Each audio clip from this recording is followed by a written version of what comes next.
পাটিসাপটা পিঠে তো অনেক খেয়েছেন, তবে এইভাবে একবার কাঁঠাল দিয়ে পাটিসাপটা পিঠে বানিয়ে দেখুন। কাঁঠালের এই সিজনে এই পাটিসাপটা পিঠে না খেলে পুরো আফসোস থেকে যাবে। কাঁঠাল খেতে অপছন্দ হলেও এই পাটিসাপটা খেতে এতটা লোভনীয় হবে, দেখবেন একটার জায়গায় 10টা খেয়ে নিতে পারবেন। এতটা ভালো লাগবে এই পাটিসাপটা পিঠে খেতে, একদমই নরম তুলতুলে, মুখে দেওয়ার সাথেই মিলিয়ে যাবে। নমস্কার বন্ধুরা, নতুন একটা পর্ব দেখার জন্য আপনাদের সকলকে স্বাগত জানাই। আজকে বানিয়ে দেখাবো নরম তুলতুলে কাঁঠালের পাটিসাপটা। কাঁঠালের এই সিজনে একবার হলো এভাবে পাটিসাপটা বানিয়ে দেখুন, মুখে লেগে থাকবে। বানানো একদমই সহজ, ঘরে থাকা উপকরণে ঝটপট তৈরি করে নিতে পারবেন। তো চলুন, আশা করছি রেসিপিটা আপনাদের অনেক ভালো লাগবে। কাঁঠালের পাটিসাপটার জন্য আমি এখানে কয়েক কোয়া কাঁঠাল বীজ ছাড়িয়ে এভাবে করে একটু টুকরো টুকরো করে নিয়েছি। এবারে এদিকে আমি একটা মিক্সি জার নিয়েছি। মিক্সি জারের মধ্যে কাঁঠালটা একটু পেস্ট করে নিতে হবে।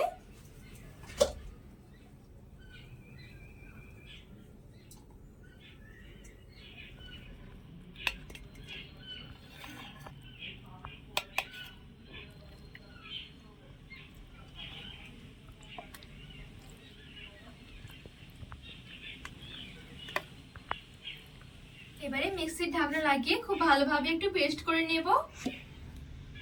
এই দেখুন, খুব সুন্দরভাবে কাঁঠালটা আমি পেস্ট করে নিয়েছি। একদম মিহি করে কাঁঠালটা পেস্ট করে নিতে হবে। এবারে এদিকে একটা বাটি নিয়েছি। বাটির মধ্যে প্রথমে 1 কাপ নিয়ে নিচ্ছি চালের গুঁড়ো। এটা ভেজা আতপ চালের গুঁড়ো, চাইলে আপনারা শুকনো চালের গুঁড়োটাও নিতে পারেন। এবারে 1 কাপ দিয়ে দিচ্ছি ময়দা, আর 1/2 কাপ দিয়ে দিচ্ছি সুজি। এখানে যদি চালের গুঁড়ো না থাকে, চালের গুঁড়ো না থাকলে না দিলেও হবে, সেই ক্ষেত্রে সুজির মাপটা একটু বাড়িয়ে নিতে হবে। যেমন ধরুন 1 কাপ ময়দার জন্য 1 কাপ সুজি। অল্প একটু দিয়ে দিচ্ছি চিনি, মোটামুটি 2 টেবিল চামচের মতন। লবণ দিয়ে দিচ্ছি 1/2 টেবিল চামচ। আর এদিক থেকে কিছুটা মতো নিয়ে নিচ্ছি কাঁঠালের পাল্প। মোটামুটি এখানে আমি 1/2 কাপের মতো নিয়ে নেব। আর নর্মাল জল দিয়ে দিচ্ছি 2 কাপ। এবার একটা হুইক্সের সাহায্যে ভালো করে মিশিয়ে নিতে হবে।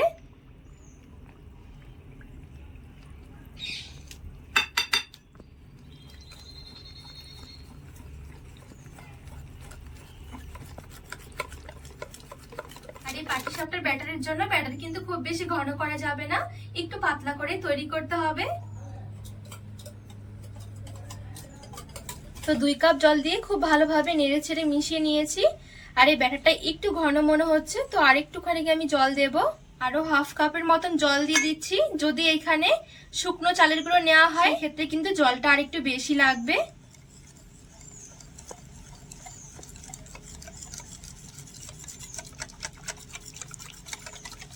তো খুব সুন্দরভাবে আমি আরো 1/2 কাপ জল দিয়ে খুব ভালোভাবে মিশিয়ে নিয়েছি। আর এই পর্যায়ে দেখুন ব্যাটারটা ঠিক এরকম রয়েছে। একবারে যে পাতলা এমনটা নয়, আবার যে খুব বেশি ঘন এমনটাও নয়।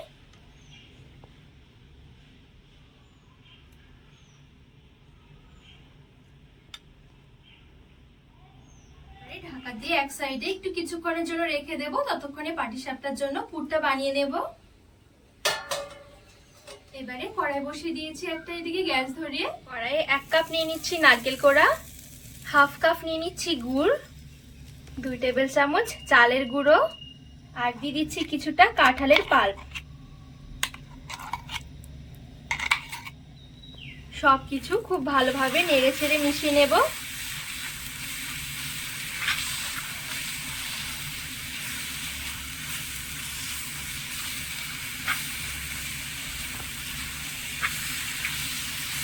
চাইলে এখানে গুড়ের পরিবর্তে চিনিও নিতে পারেন।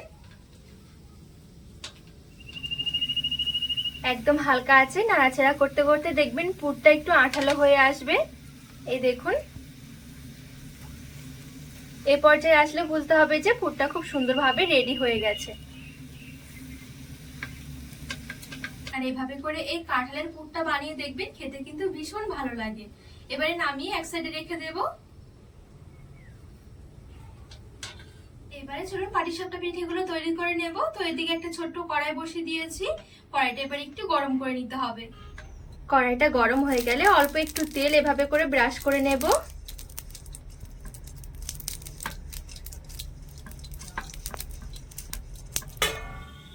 আর এদিকে যে পাটিসাপটার জন্য ব্যাটারটা তৈরি করে রেখেছিলাম, এইখানে ব্যাটারটাকে প্রথমে একটু এভাবে করে মিশিয়ে নিতে হবে।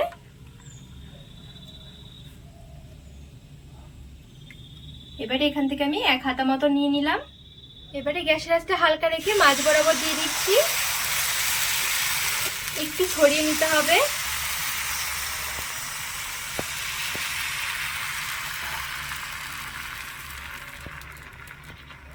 এবারে উপরের দিকটা একটু ভালোভাবে শুকিয়ে যাওয়া পর্যন্ত অপেক্ষা করব। কিছুক্ষণের মধ্যে কিন্তু খুব সুন্দরভাবে উপরের দিকটা ভালোভাবে শুকনো হয়ে গেছে। সাইড থেকেও দেখুন কত সুন্দর ছেড়ে ছেড়ে এসেছে। এবারে এই দিকটাতে কিছুটা মতন দিয়ে দিচ্ছি পুর রেডি করে রাখা। এই দেখুন পুরটাকেও খুব সুন্দরভাবে একটু ছড়িয়ে নিয়েছি।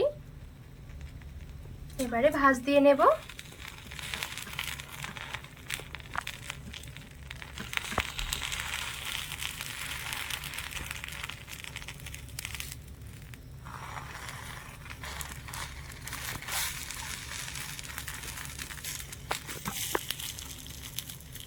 তো এই দেখুন এখানে খুব সুন্দরভাবে একটা পাটিসাপটা রেডি হয়ে গেছে।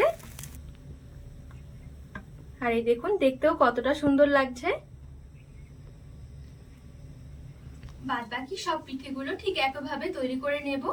একদমই সহজ, খুবই অল্প সময়ের মধ্যে কিন্তু তৈরি করে নিতে পারেন।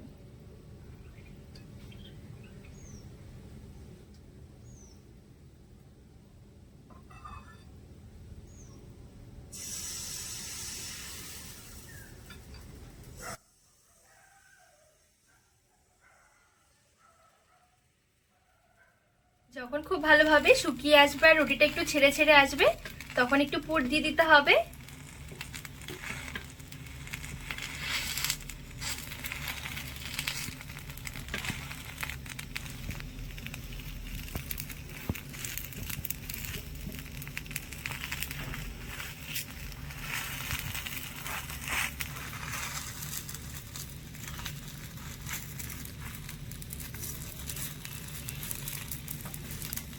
তো এই দেখুন এখানে আমার আরো একটা পাটিসাপটা রেডি হয়ে গেছে। এদিকে সবগুলো পিঠে তৈরি করে একটা প্লেটের মধ্যে আমি সাজিয়ে নিচ্ছি। একদমই অল্প সময়ের মধ্যে এই পিঠেগুলো বানিয়ে নিতে পারবেন। আর দেখতেও দেখুন কতটা সুন্দর হয়েছে পিঠেগুলো। একদমই নরম তুলতুলে হবে, মুখে দেওয়ার সাথেই মিলিয়ে যাবে। কাঁঠাল থাকতে থাকতে একবার হলেও বানিয়ে দেখুন, ঝটপট তৈরি করে নিতে পারবেন হাতের কাছে থাকা কয়েকটা উপকরণ দিয়ে। আর খেতেও দারুণ লাগে। এই দেখুন কত সুন্দর হয়েছে পাটিসাপটা পিঠেগুলো। এইভাবে বানালে দেখবেন একটা জায়গায় 10টা খেয়ে নিতে পারবেন। তো বন্ধুরা, আজকে এই কাঁঠালের পাটিসাপটা পিঠে রেসিপি আপনাদের কেমন লেগেছে অবশ্যই কিন্তু কমেন্ট করে জানাবেন। আর রেসিপি ভালো লাগলে চ্যানেলটিকে সাবস্ক্রাইব করে পাশে থাকার অনুরোধ রইল।